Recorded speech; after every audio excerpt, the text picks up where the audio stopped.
जब उस भोजन को आप ग्रहण कर लेते हैं, अर्थात आपके शरीर का जब हिस्सा बन जाता है, तब आपके लिए फायदेमंद होता है। नहीं तो भोजन तो है, उसमें शक्ति भी है। भोजन में पोषण देने की शक्ति है, स्वस्थ शरीर को शक्ति देने की क्षमता है। लेकिन कब? जब उसे हम अपने शरीर का हिस्सा बनाएं।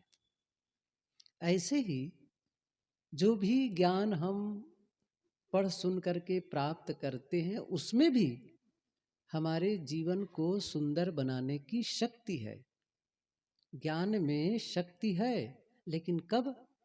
जब प्राप्त ज्ञान को योजनाबद्ध तरीके से इस्तेमाल करें।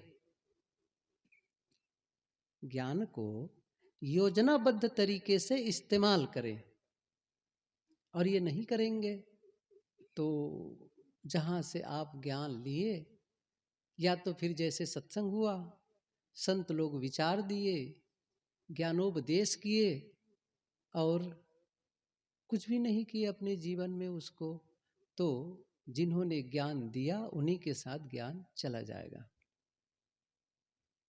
छोटे छोटे प्रयोग, मैंने एक दिन कल ही तो कहा था, नैनो स्टेप, छोटे छोटे, और वो छोटा छोटा भी प्रयोग करते चले जाते हैं ना, तो आपके और हमारे जीवन में बदलाव लाते हैं। और फिर एक विश्वास। तो पहली बात क्या होता है, इसको भी समझे थोड़ा। जब यहाँ से बातें कही जाती है सद्गुणों की, सदाचार की, नैतिकता की, त्याग, तपस्या, भक्ति, साधना, ये सारी बातें कही जाती है, सुनने में बहुत अच्छा लगता है। त्याग की बातें कही गई, क्षमा गम की बातें कही गई, प्रेम की बातें कही गई, अच्छा लगा। लेकिन जब अच्छा तो लगा, अंदर से एक आवाज आती है।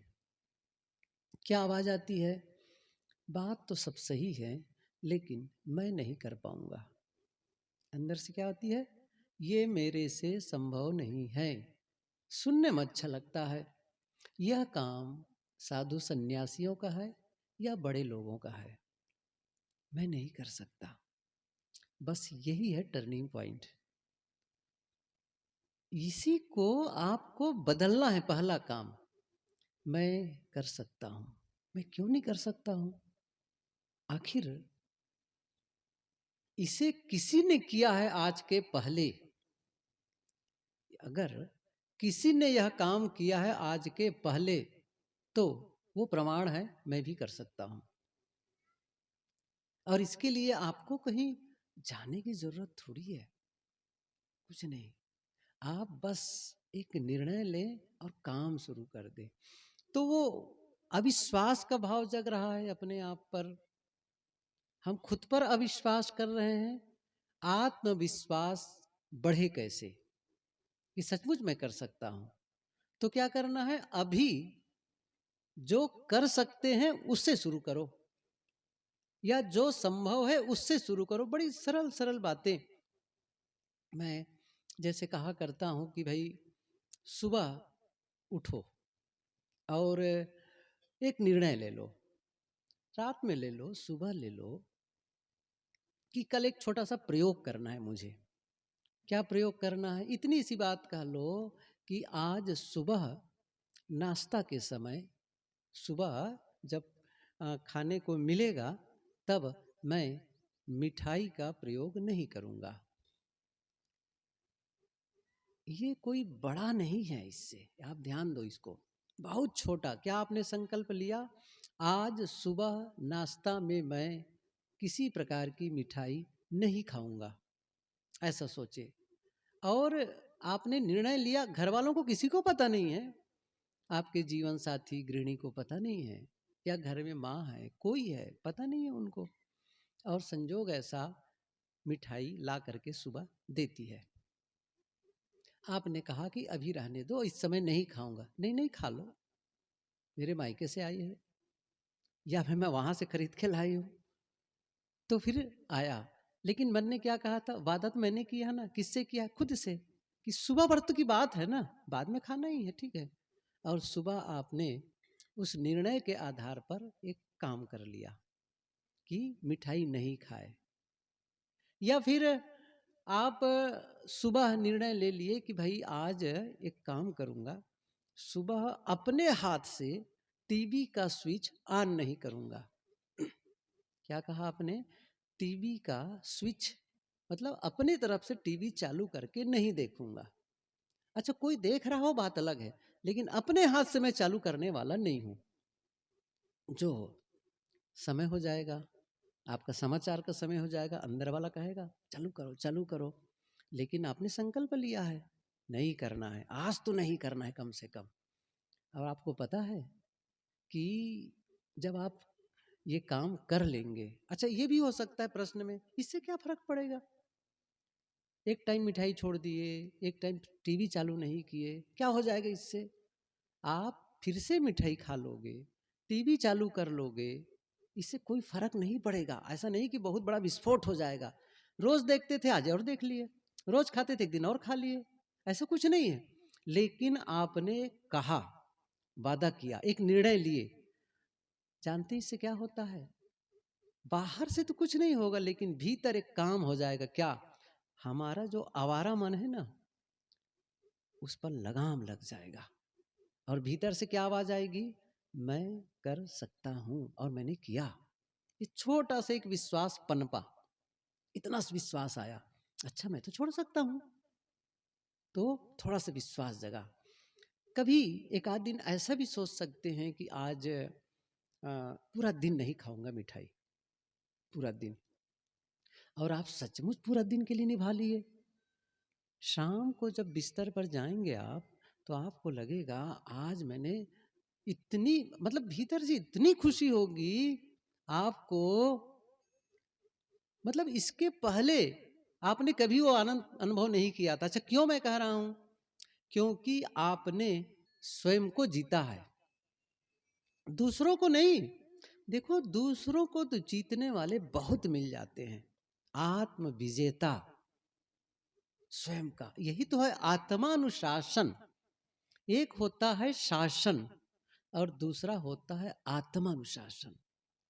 शासन से देश समाज का नियंत्रण होता है, हो सकता है, होता भी है, लेकिन इससे हमारा हित नहीं होगा। मतलब शासन किस लिए है? क्योंकि लोग गलत करने के लिए आमादा है, उतारू हैं।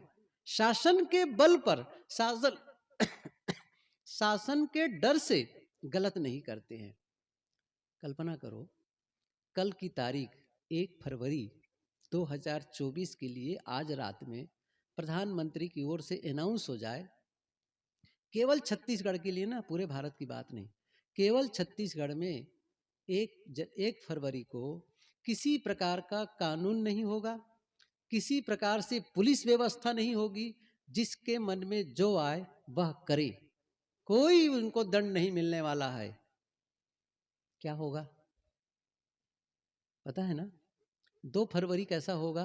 2 फरवरी मनुष्यों के कारनामे को देख करके राक्षस भी दांतों तले उंगली दबाएगा। ओ, ये मनुष्य की है सब, एक दिन छूट मिल गई, क्या कर डाला। मतलब हर आदमी के भीतर तो राक्षस बैठा हुआ है, शैतान बैठा है, उभर जाता है, लेकिन शासन के बल पर वह नियंत्रित रहता है। महत्वपूर्ण क्या है? आत्मानुशासन। शासन की कोई बात नहीं है, मुझे करना है, और मुझे गलत नहीं करना है। ये धर्म से होता है, ये साधना से होता है। इसलिए आप एक छोटा सा संकल्प लिए, क्या छोटा सा लिए ना, आज दिन में मिठाई नहीं खाऊंगा, आज अपने हाथ से टीवी नहीं देखूंगा। कभी कभी आप ये भी कर सकते हैं, आज व्रत रखते हैं ना आप लोग, व्रत का मतलब क्या होता है? आज क्या है? तीजा है, एकादशी है, पूर्णिमा है, उस दिन क्या होता है? भोजन नहीं करेंगे। यही तो है ना उपवास का। एक दिन किसका व्रत करो?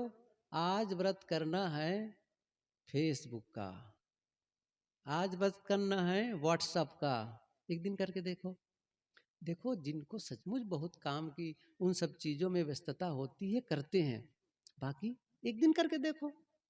आज संडे है, आज नहीं करने का है, चलो आज अमुक दिन है, नहीं करने का है, देखते हैं क्या होता है। क्या होगा? आपको लगता है कि पृथ्वी बिल्कुल बिखरने वाली है या आकाश टूटने वाला है? कुछ नहीं होगा।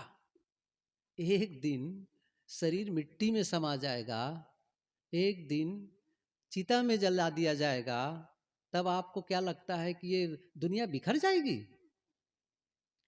सभी दुनिया के घर के मालिक, दुनिया के जितने घर के लोग हैं, वो मालिक होता है ना, वो मरता है और घर चलता है। देश के प्रधानमंत्री का शरीर छूटता है, देश चलता है। गुरु आश्रम के गुरु का शरीर छूट जाता है, आश्रम चला करता है। क्यों इतना आप हम लोग सोच के बैठे हैं कि मेरे बिना दुनिया नहीं चलेगी? कल्पना करो, जब जन्म लिए थे ना, उसके पहले, आपके जन्म के पहले दुनिया आ रही थी चलते चलते। मर जाएंगे तो भी चलती रहेगी। ये व्यर्थ क्यों लाद करके चल रहे हैं कि मैं बस खींच रहा हूं, मैं ही हूं जो ढो रहा हूं, परिवार को ढोने वाला, समाज को ढोने वाला देश। एक बैलगाड़ी जा रही थी, आगे आगे एक चूहा जा रहा था। चूहा ने क्या समझा, इस गाड़ी को मैं खींच रहा हूं, तो ऐसा वो अकड़ अकड़ करके चलता था, बिल्कुल एकदम गाड़ी को मैं खींच रहा हूं, कितनी ताकत लग रही है। आगे जाकर सोचता है कि अच्छा देखता हूँ, बाजू में चला जाऊं, गाड़ी चलती कि नहीं चलती। थोड़ा से बाजू चला गया और गाड़ी आगे बढ़ गई। अरे नहीं, मेरे खींचने से गाड़ी नहीं चल रही है गाड़ी अपने बल से चल रही है।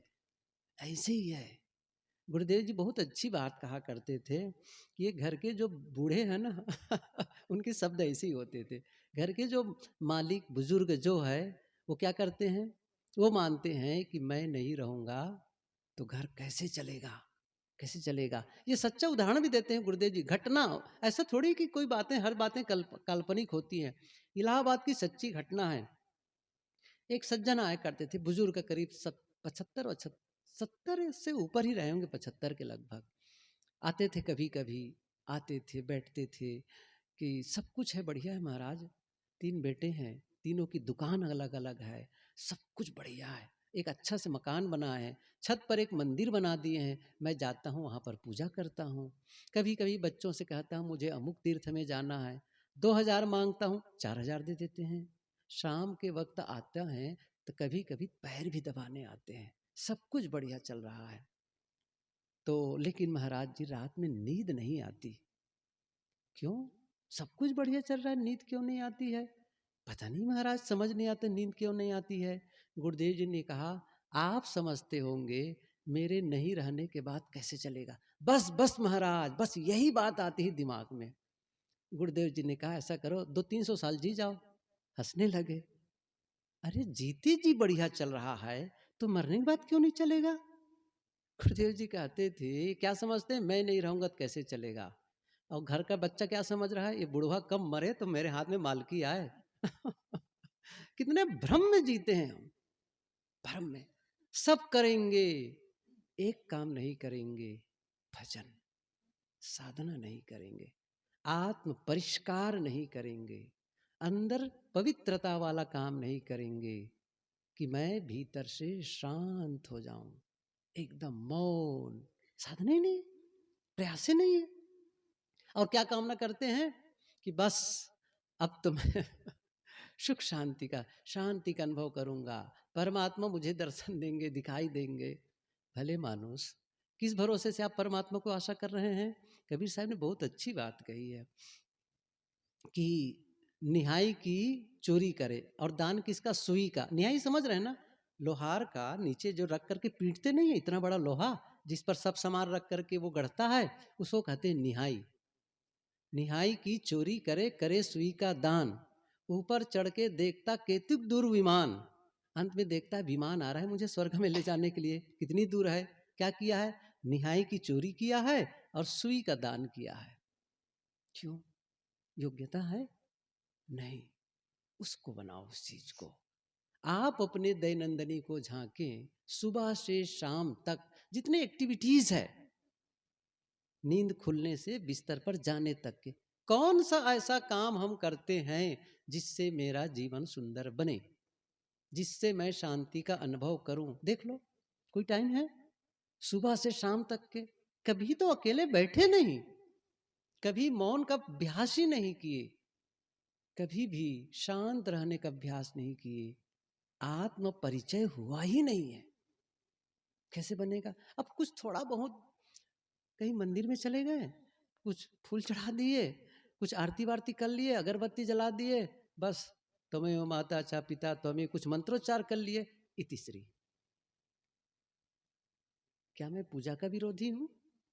पूजा का विरोधी नहीं हूं, लेकिन सारी पूजा किस लिए, जरा समझो इस चीज को। अब ये कोई कहते हैं कि मैं राम का पुजारी, मैं कृष्ण का पुजारी, मैं शिव का भक्त, मैं दुर्गा का, मैं कबीर का, मैं बुद्ध का। कोई बात नहीं है, आप किसी के भी हो, लेकिन वो पूजा किसके लिए करते हैं आप बताएं जरा से। क्या भगवान राम के लिए पूजा करते हैं कि अपने लिए करते हैं? भगवान राम को फायदा पहुंचाना चाहते हैं, कृष्ण को फायदा पहुंचाना चाहते हैं, कबीर को फायदा पहुंचाना चाहते हैं? अपने को। पूजा मैं अपने लिए कर रहा हूं, न कि अपने इष्ट के लिए। देखो, उनका तो काम पूरा हो गया है, भगवान राम का काम पूरा है, आप क्या पूरा करेंगे? उनको कौन सी कमी रही है? कृष्ण को कौन सी कमी रही जिसके आप पूरा करने वाले हैं? बुद्ध और कबीर को क्या कमी थी? कमी हमारे में है, और इस कमी को दूर करने के भाव से मैं पूजा आराधना कर रहा हूं। और उस पूजा का फल क्या होना चाहिए? चित्त की शुद्धि, निर्मलता। और ये नहीं हो रहा है, बस एक रूटीन में, बस उठो पूजा करो, बस एक रूटीन वर्क। रोज जैसे ब्रश करते हैं, रोज स्नान करते हैं, रोज कपड़ा बदलते हैं, बस चलो लाओ भी एक ये भी काम कर लेते हैं। ऐसे नहीं होता है, इस भाव से करना है। पवित्रता, निर्मलता, चित्त शुद्धि, मक्खन। पूजा करके, पूजा करते समय जो आपने पवित्रता को संग्रह किया है, भक्ति करके आपने जो पूजा का एक कमाई की है, अब उसको क्या करना है? जो पवित्रता और निर्मलता की कमाई आपने की है, उस कमाई को बांटो, फैलाओ घर वालों में। तो क्या? भीतर शांति की कमाई। अब वो कहाँ होना चाहिए शांति? फैले। कहाँ फैले? पत्नी में, पति में, भाई में, सास में, ससुर में। होगा कि नहीं हो? तभी तो पता चलेगा ना कि आपने कमाई की है शांति की। आप धन कमा के लाते हैं और धन को कहते हैं बाल बच्चों को, लो तुम कापी पुस्तक ले लो, तुम फीस दे दो, तुम दाल चावल ले आओ, तुम मसाला ले आओ, कपड़े ले आओ। बांटते हो ना? कमा के लाए हो, साधु संत आगे ले हो, महाराज कमा के लाए हो 10 रुपये आप भी ले लो। कोई दान वाला आ गया, अब कार्यक्रम रख रहे हैं जी, मड़ई है या मुख है, अच्छा लो 5 रुपया, 10, 50 रुपये तुम भी ले लो। कोई भिखारी है, अच्छा ले लो। कमा के लाए हो, बांटते हो। जब आप भजन साधना में बैठते हैं तो किसकी कमाई करते हैं? भजन किए, अब कुछ पूजा पाठ किए और उठे, और थोड़ी सी गलती देके भड़ भड़ भड़ भड़ भड़ भड़ भड़ ऐसे भड़भड़ा रहा है जैसे भड़भूत चना चना फोड़ते हैं ना, भड़ भड़ भड़ फुड़ता है ऐसे ही। सच्ची घटना बताऊं, एक महात्मा, बड़ा समाज है उनका, उन्होंने कहा कि एक संत के पास आए, वो भगत, पुराने भगत थे, अच्छे भगत, और जहाँ सत्संग का नाम सुनता सत्संग के लिए चले जाते, कहीं साधना शिविर होता वहाँ चले जाते, और पढ़ना सेवा में लगता, दान दक्षिणा भी करता था, सामान्य रूप से बढ़िया था। लेकिन उनका बच्चा बिल्कुल भी सत्संग से रुचि नहीं, दूर दूर।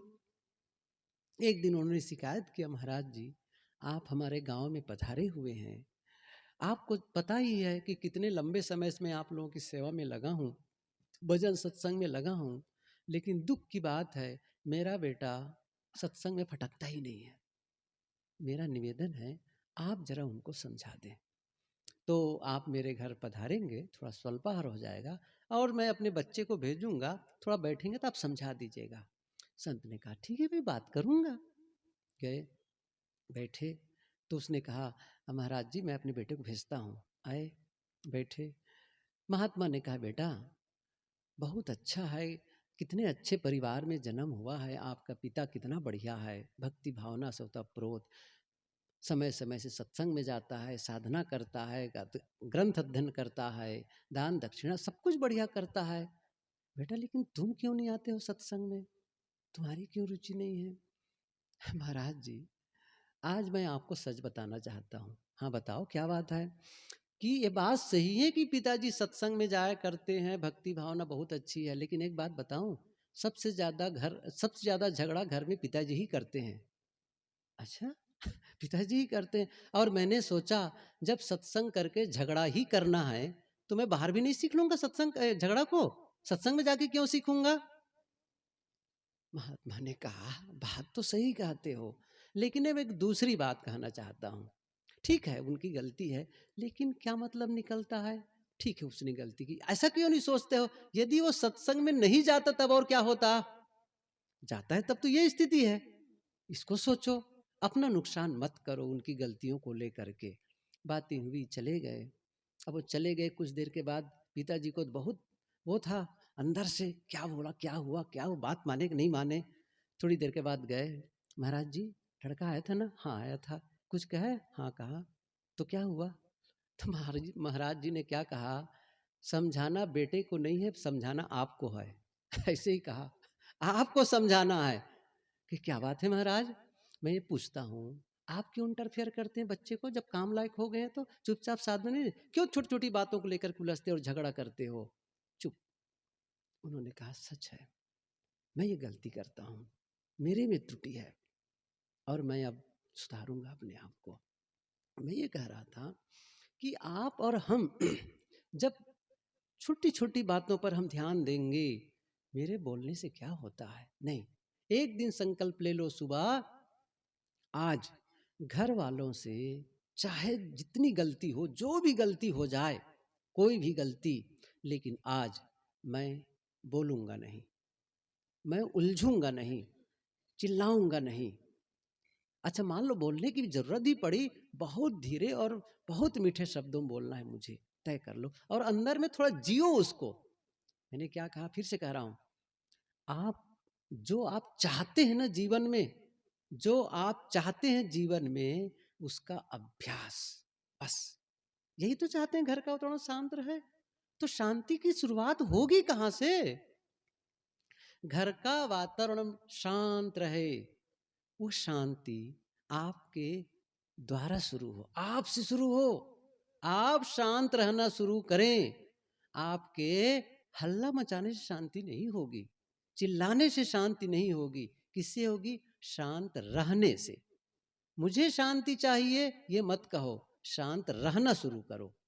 अभ्यास किए, बैठो अकेले में, कहो आज मान लो गलती देख रहे हो ना, विजुलाइज कर रहे हो, बिल्कुल मानसिक चित्रण बना रहे हो, गलती हो गई और मैं शांत हूँ, कोई उत्तर नहीं दे रहा हूँ, जरूरत पड़ी बहुत मीठे शब्दों में, इसको आप जी रहे हैं, जी रहे हैं। 1 दिन 2 दिन 4 दिन 20 दिन 21 दिन ऐसा आपने उसको जिया पहले।